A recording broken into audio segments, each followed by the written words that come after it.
Okay, good morning, everybody. This is going to be my last lecture on the Renaissance in the context of SPS102A as part of the 7 or 8 main processes of the early modern era. So far, I've spoken about trying to define the Renaissance in space and time as a major movement in art history, as a major chapter in art history, coming after the Middle Ages, coming after medieval art. I have tried to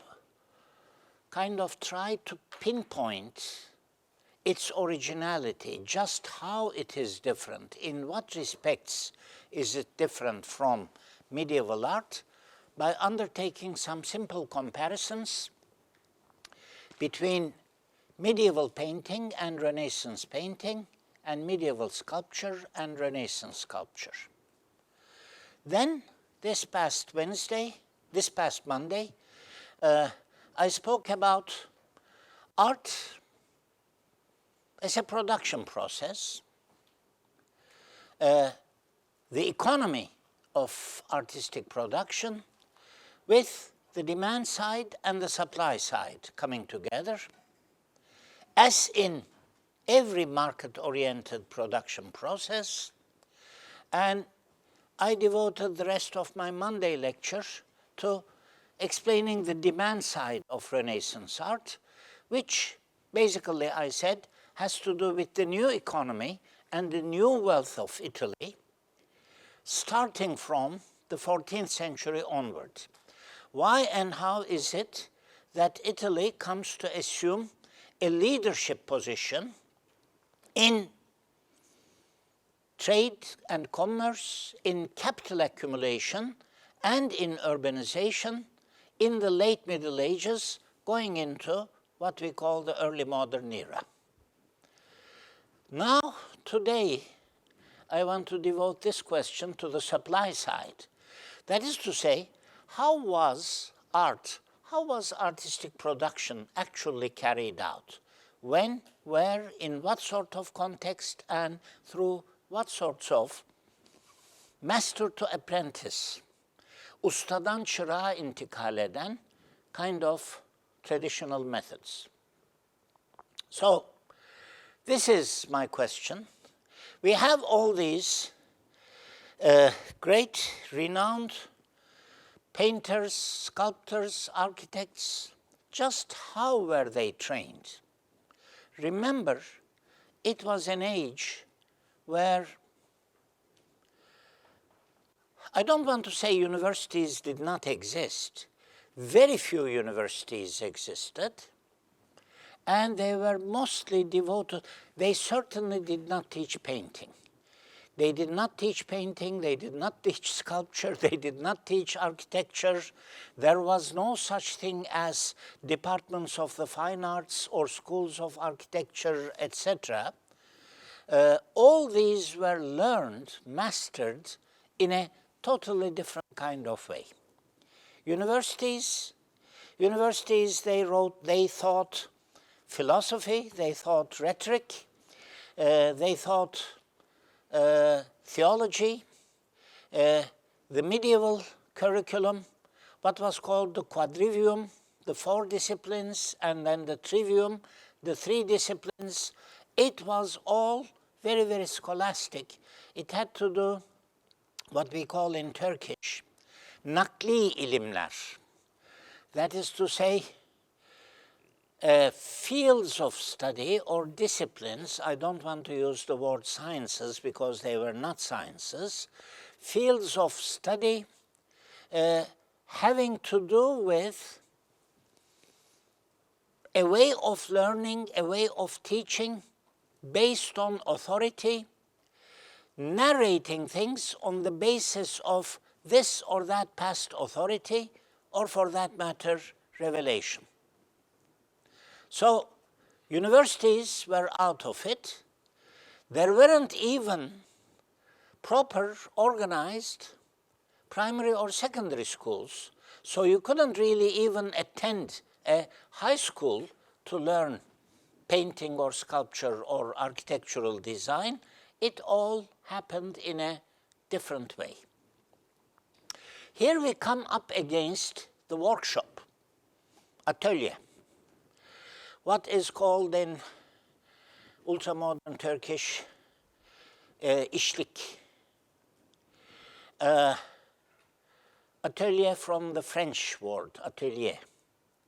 So, when considering various economic systems through history, it is always useful to ask, what was the basic, the single most important unit of production? Kilit tayin edici üretim ve yeniden üretim birimi neydi? So, for example, in the 19th century, in England and then the rest of Europe, and carrying over into the 20th century for a long time, it becomes relatively easy to answer this question in a familiar kind of way. In modern industrial capitalism, what is the key unit of economic production and reproduction? The factory. You have a source of power, you have a source of energy. It may be the steam engine, it may be a diesel engine, it may be electricity, but somehow you have a source of inorganic power making it possible for complex machinery to run on a continuous basis, tended by workmen. And this is invariably a large unit, a big unit of production and reproduction, and therefore it goes hand in hand with what we in economic terms call large-scale production. Büyük üretim, büyük ölçekli üretim. You don't just produce 2 or 3 samples of a given object, you produce thousands and tens of thousands and hundreds of thousands. Consider cars, consider trucks, consider any industrial commodity, and you will see that it is all based on machine-driven, standardized mass production. Before modernity, this is very different. Production in general, whether in agriculture or what passes for industry in those times, non-agricultural production, it is based on small production, küçük üretim. In agriculture, the basic unit of production and reproduction is the peasant household holding unit, which we have seen a lot about in the first semester in SPS 101, okay? There is the peasant household, the family members themselves, led by the father of the family, and including the unmarried sons who are still staying with that family, who have not broken away from the household, and that provides the labor force for this household holding unit that we have seen to be the fundamental unit of agriculture in all peasant societies.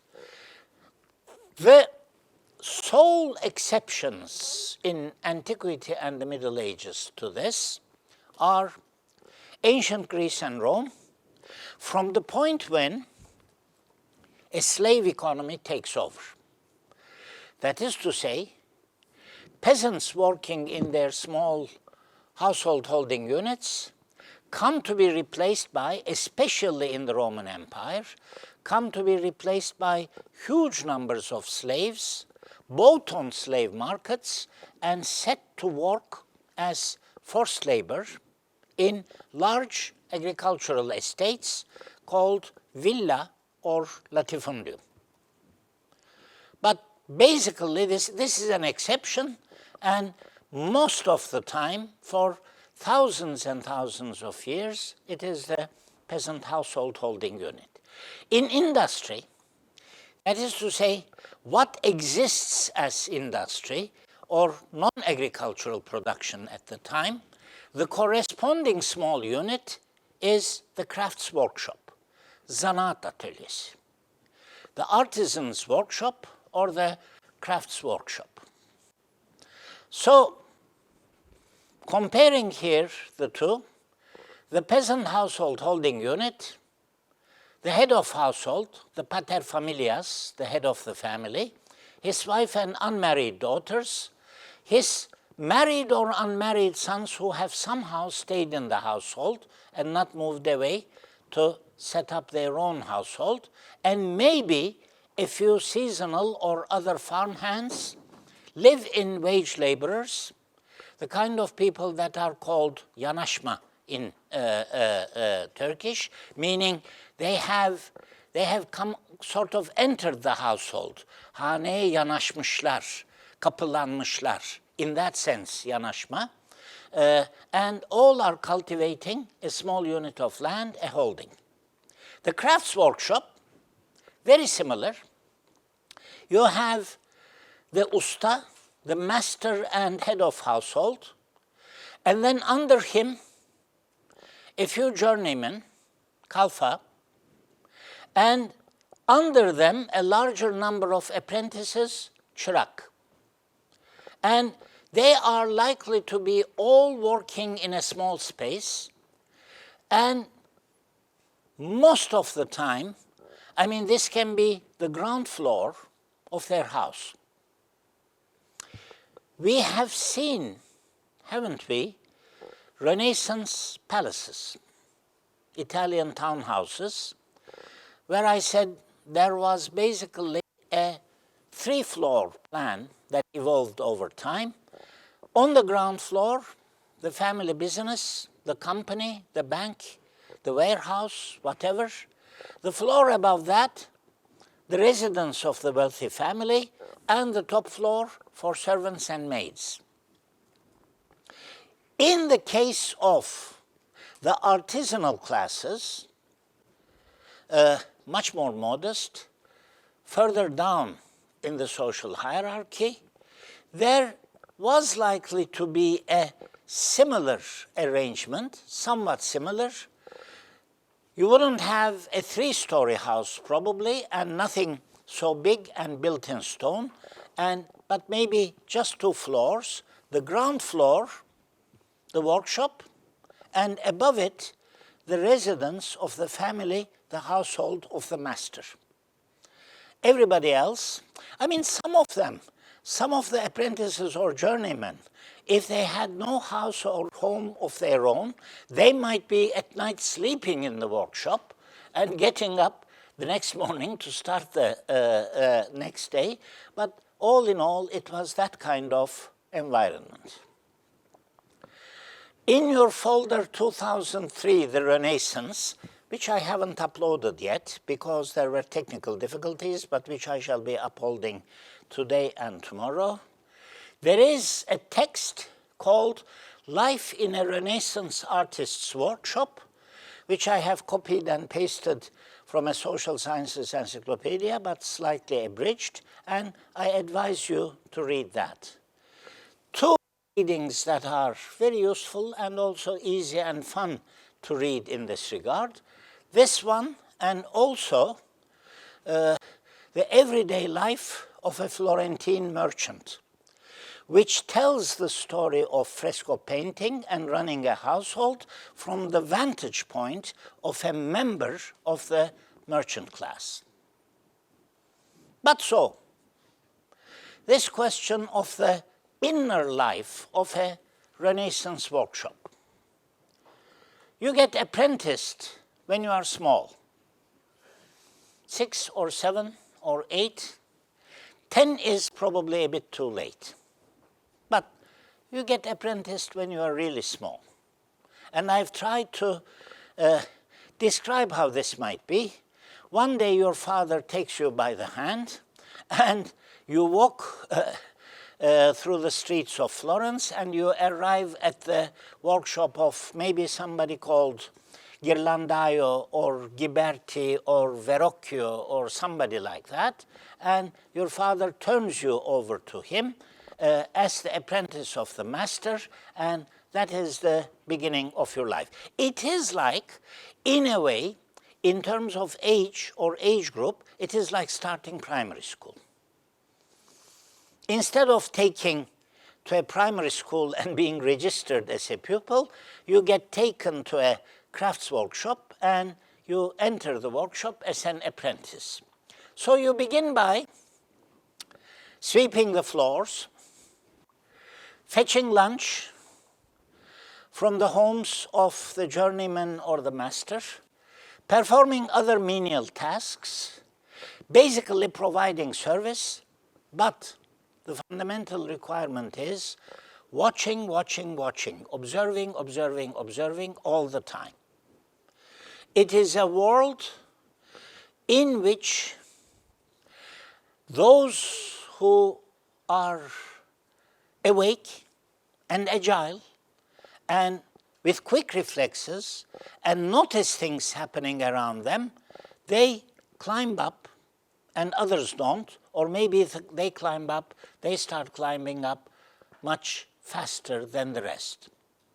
So a huge amount depends on, as in any kind of school or training situation, it depends on your awareness, your mental agility, the quickness of your reflexes, and the quickness of your learning processes.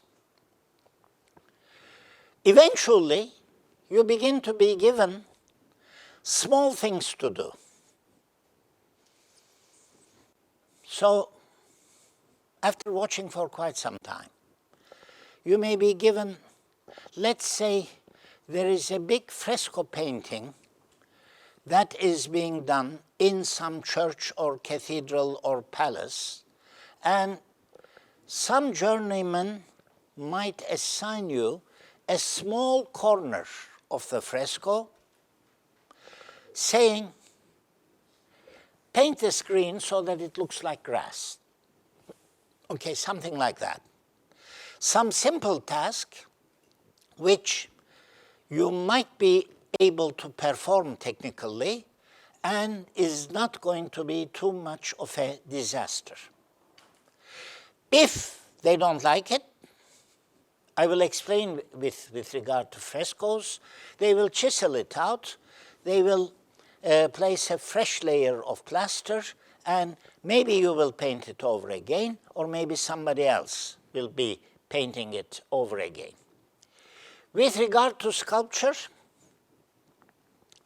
instead of being asked to carve a small corner of Michelangelo's Pieta, where if you make a mistake, it's total disaster, you may be given small pieces of marble to carve on your own with chisel and hammer, because obviously carving marble with chisel and hammer is technically and also physically much more difficult than just wielding a brush and putting paint on some kind of surface.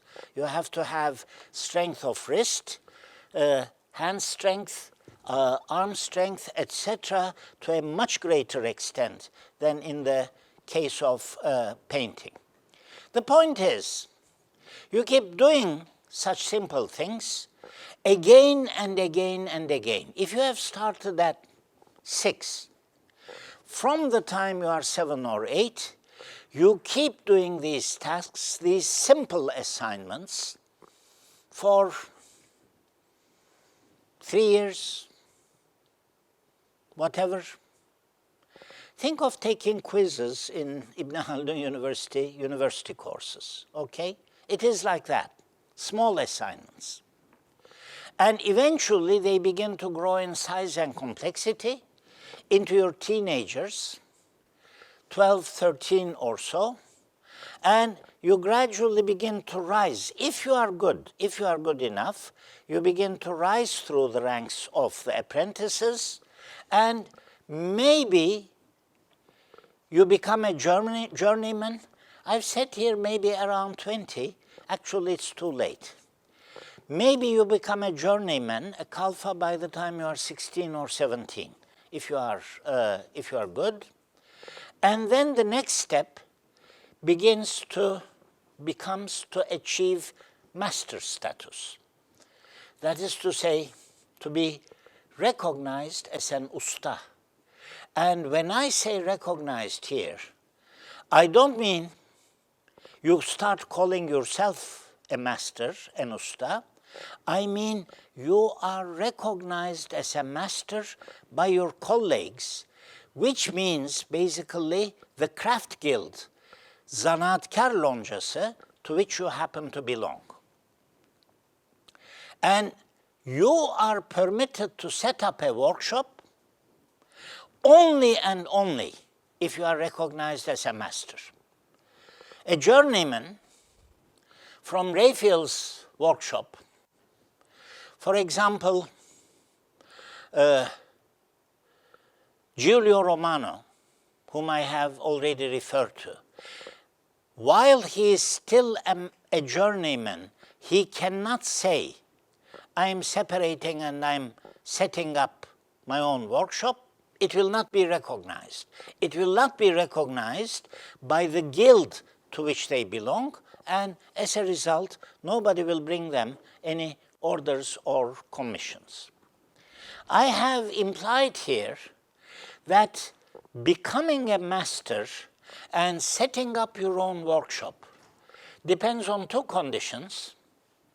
You must be recognized by your colleagues as a master, and you must have enough capital.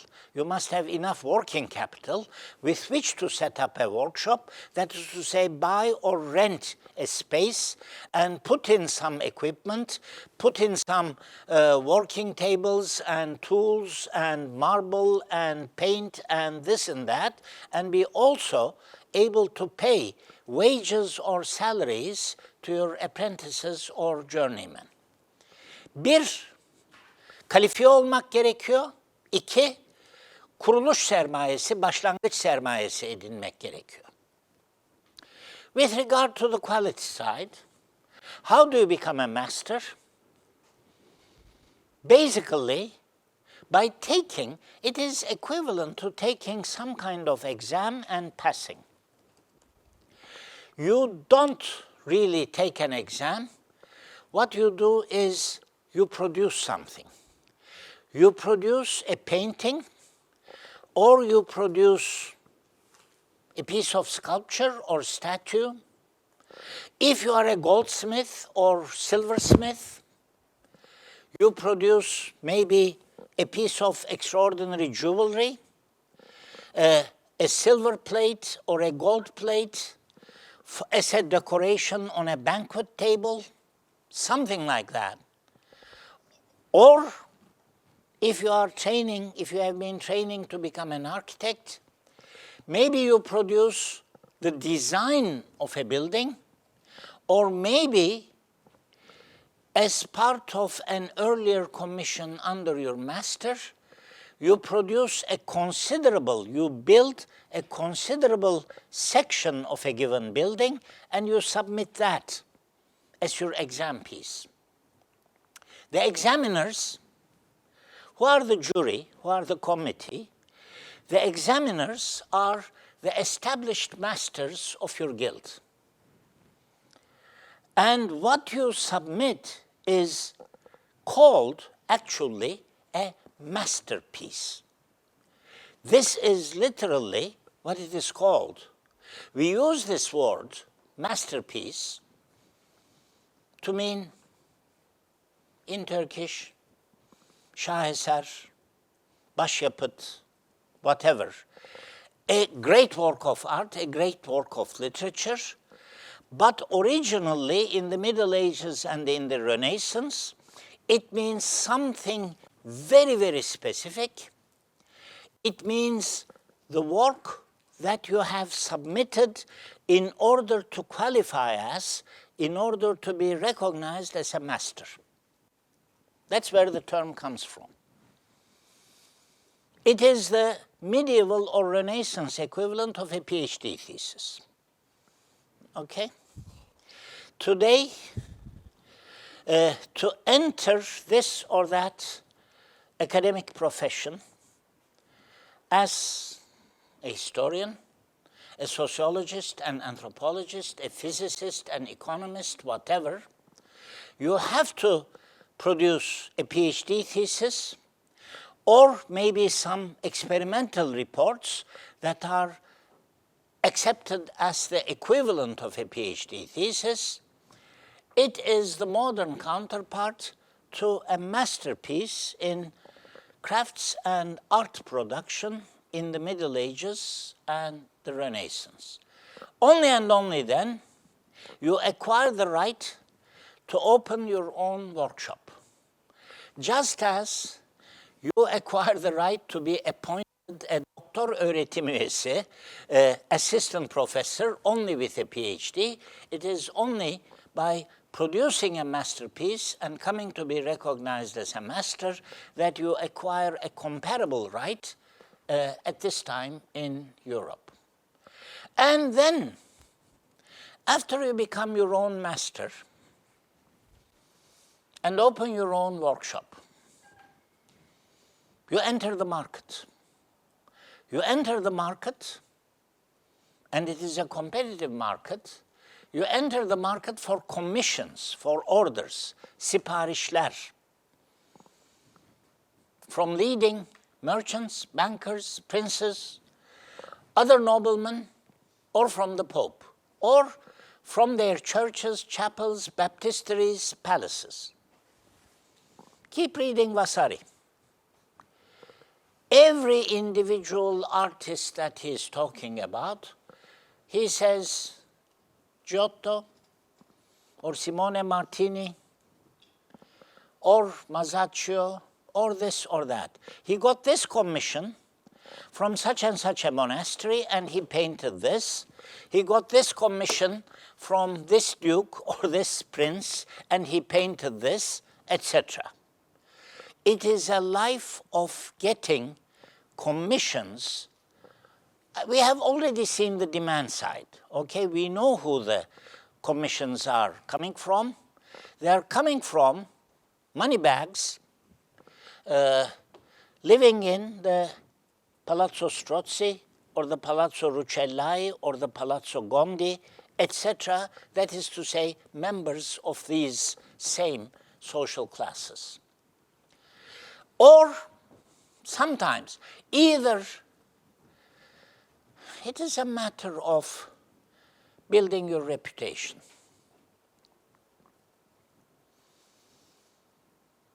Hopefully, in the future, if you enter academic careers, similar things will happen to some of you.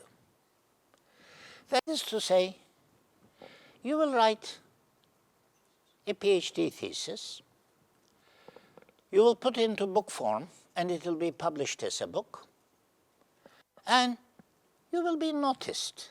You will be noticed in your field if the book is good enough. If the book does make a significant contribution to existing scholarship. And maybe also you will publish 1 or 2 articles in research periodicals, and again this will add to your reputation. And then you will begin to get invitations. Invitations to give a paper at such and such a conference, or a paper at such and such a symposium. Or maybe you will get invitations to write book reviews. A new book has been published. Will you please review this for our periodical? And this will create a gradually snowballing kind of effect as your reputation grows and you become an academic that is more and more sought after. It becomes perhaps, I keep giving these contemporary examples because it might become easier to understand the Renaissance in these terms. So, once you establish your own workshop as a master, and you begin to acquire a reputation for yourself. Some members of the merchant aristocracy will come with their orders. And if you do a good job, your reputation will grow, and you will be starting to get more and more commissions and orders. Success breeds success. This is the general rule. There is this saying, in history, nothing succeeds like success. Or else, in Renaissance Italy, together with all these commissions somehow coming your way, you might also be entering competitions, citywide competitions, and winning them to acquire certain orders. This is a very modern phenomenon. It is already happening in Florence in the 14th and 15th centuries. But to have a city government or a city ruler of some kind that recognizes that there is a job to be done and there are alternative artists capable of doing it, and who is the best, who is likely to do the best job, we don't really know. So let's have a competition.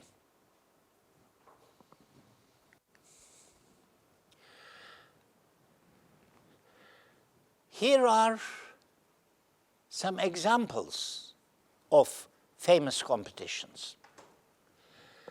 The dome of the Cathedral of Florence. I will be talking about this later when we come to Brunelleschi. But the city of Florence has decided to possess the greatest cathedral ever at that time. And they have built the nave, they've built the transept, but there's a huge opening in the middle that is 40 meters across. And they want somebody to be able to place a dome across that opening that is 40 meters in diameter, slightly more, and nobody knows how to do it. So they open a competition, and Brunelleschi and Ghiberti submit the two foremost proposals, and Brunelleschi wins, and it takes him nearly 20 years to construct the dome. As I've already mentioned, there's also the question of the gates or the doors of the baptistery. Two competitions are opened. First, for the north doors of the baptistery, Brunelleschi and Ghiberti, contemporaries, they submit proposals. They submit very specific proposals. Again, the attitude of the City Council of Florence is very, very modern in this regard. They set a theme, they set a subject. They don't say, just show us what you can do. They say, the sacrifice of Isaac. You know the famous incident. When Abraham is about to sacrifice his son to God, and at the last second, God sends an angel with a ram, with a sheep as a substitute, and prevents Abraham from sacrificing his own son. The traditional origins of for example, the Islamic Feast of Sacrifice. So, the City Council of Florence set this theme: show us, bring us a bronze casting of the Feast of Isaac, of the sacrifice of Isaac, so that we can decide. And they both submit a panel each, and the City Council, they are very close to each other, as I shall be trying to show you, but eventually the city council decides in favor of Ghiberti's project. My point is this.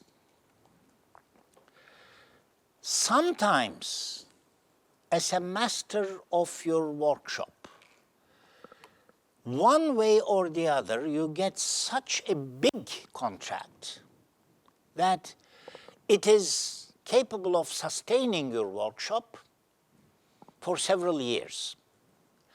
Of course, you are not doing only that. You and your staff may be working on that one big project, the dome, or the north doors, or the east doors.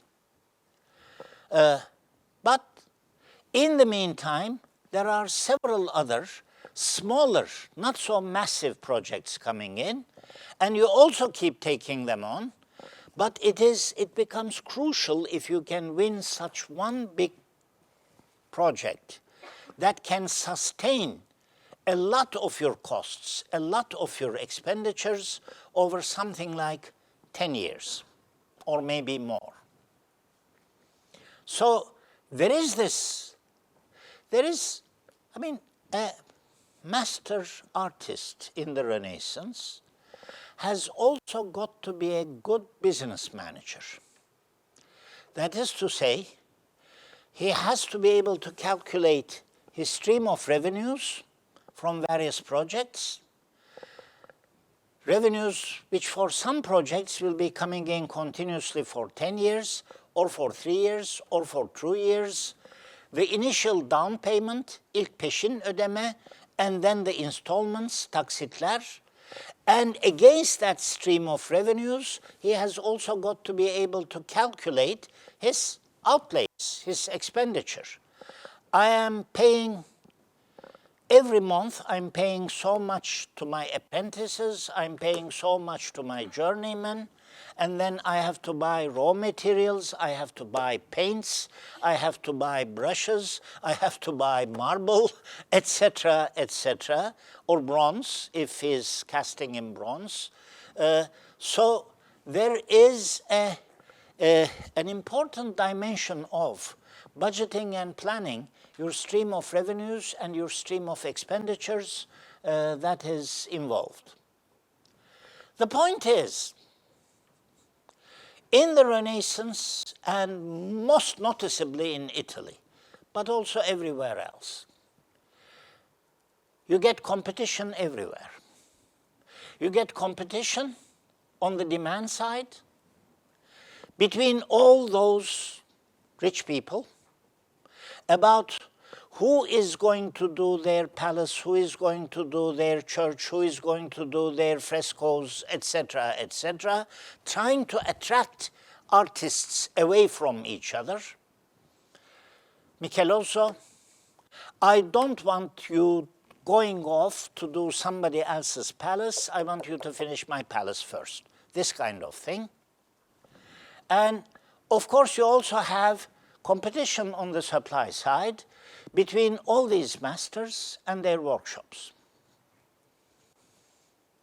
In your readings, you will encounter again and again references to Renaissance individualism.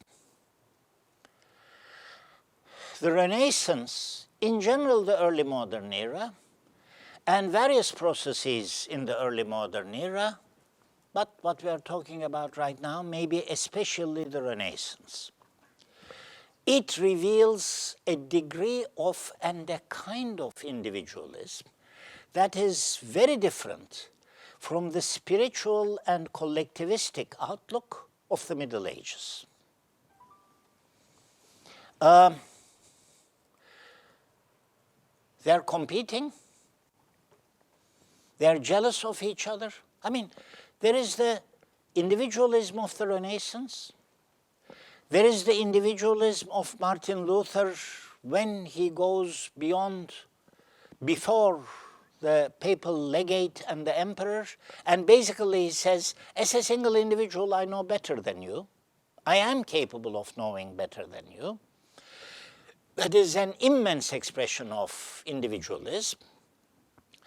Christopher Columbus, when he dares to ask for 3 ships and soldiers so that he can sail out into the ocean sea and eventually reach China, there is the individualism of the new scientists who are exploring the universe using new methods, and they race with each other to be the first, to be the one that has the better telescope, that discovers more heavenly objects, that is able to formulate more comprehensive laws of nature.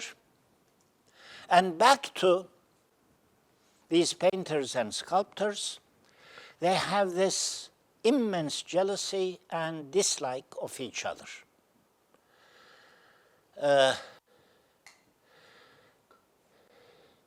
In terms of personality, there are very few people among them whom we would want to call a nice person, meaning kind and generous and appreciative of others, etc. Some are notorious for their bad temper and their jealousy towards others. For example, actually the greatest of them may be Michelangelo. Michelangelo just absolutely hates Raphael. He is so jealous of Raphael's talent, incredible genius as a painter, and he is jealous of all the contracts that Raphael is getting from the papacy in particular to paint in the Vatican. And, you know, it is a bit like today's academic world. Of course, in today's academic world, everything is much more subdued. People, this is against academic courtesy. This is against academic politeness. People don't say this out in the open. But when you write a book and somebody writes a critical review and he or she finds 17 mistakes that you have made in that book and lists every single one of them and says something like, this book has been written very, very carelessly. The author, the historian in question, has not done proper research. Many of his judgments are unwarranted, unfounded, baseless, etc. And you know, when this kind of book review is published, the whole world reads it. That's to say, the whole academic world. I mean, it's not just 1 or 2 people.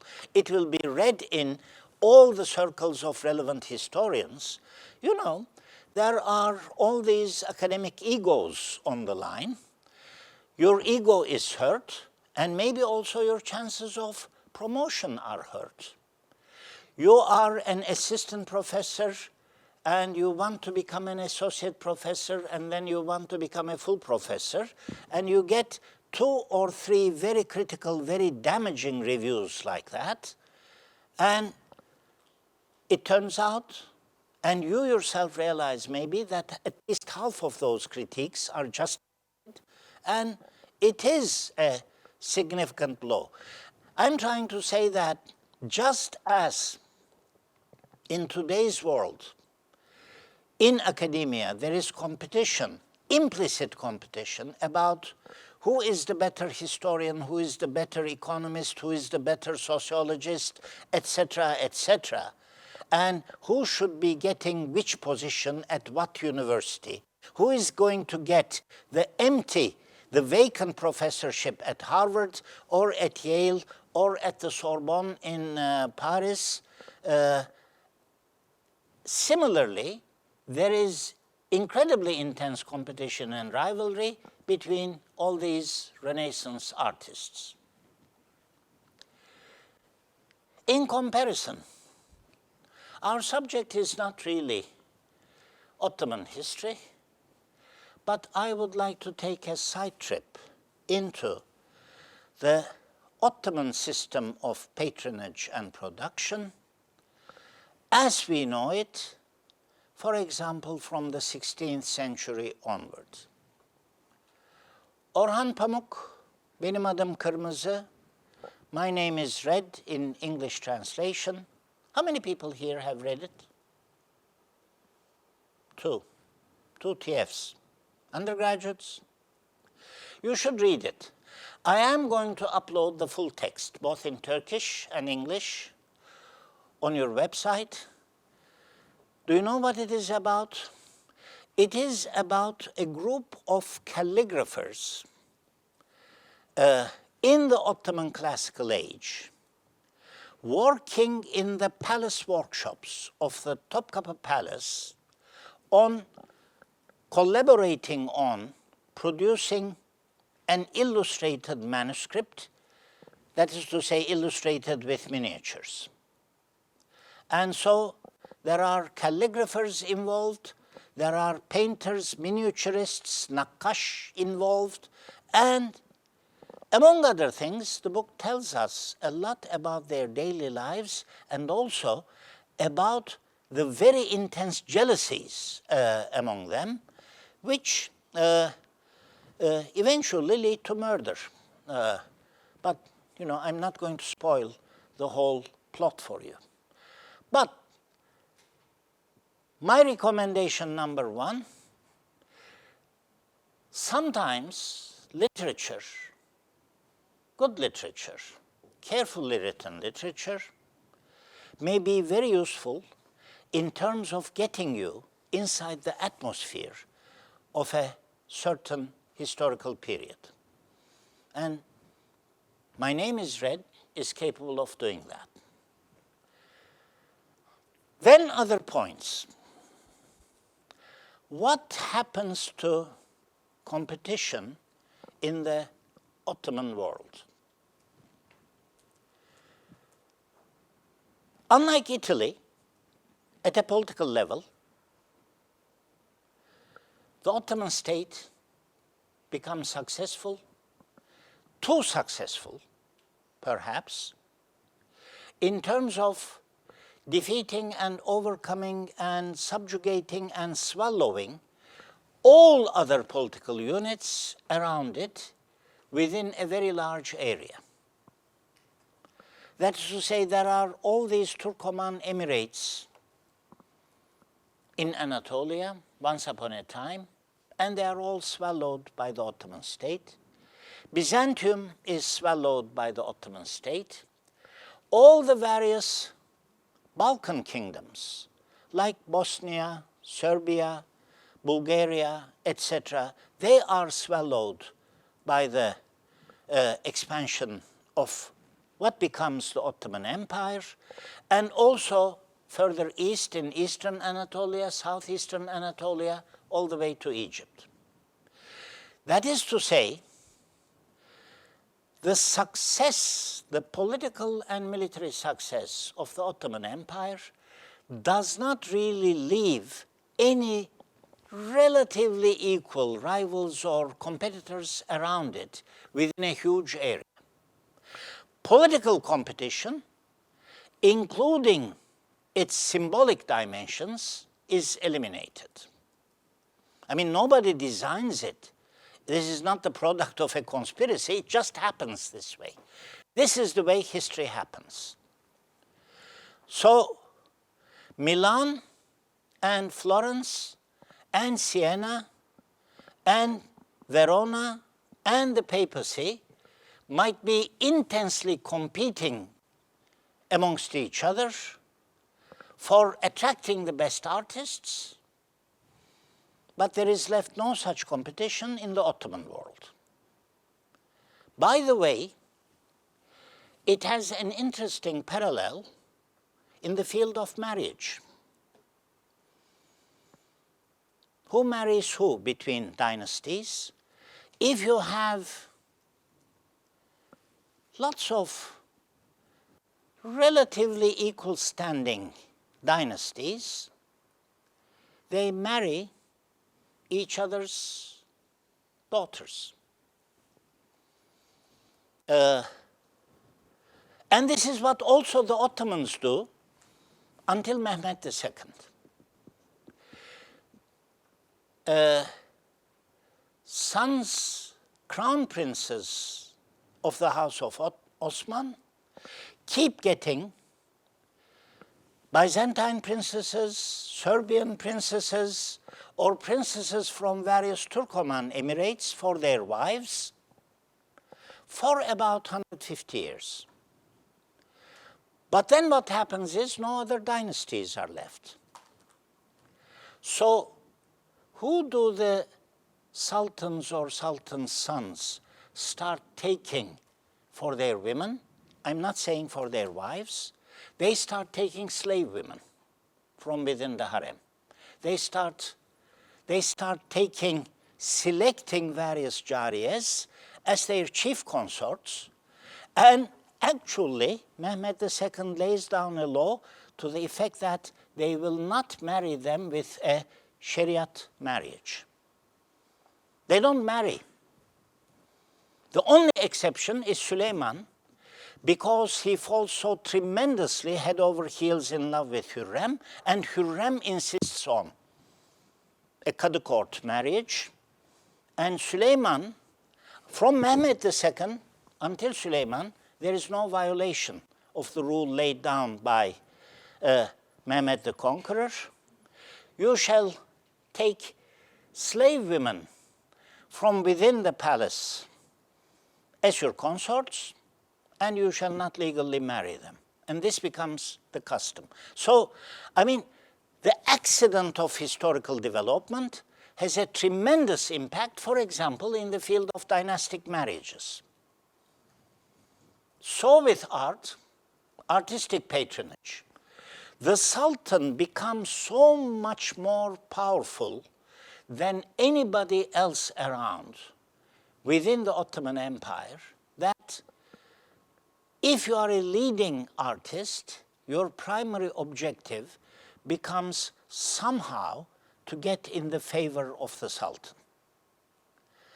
Instead of a dispersed kind of art market and competition, everything comes to center on the figure of the biggest man around, that's to say, the Sultan himself.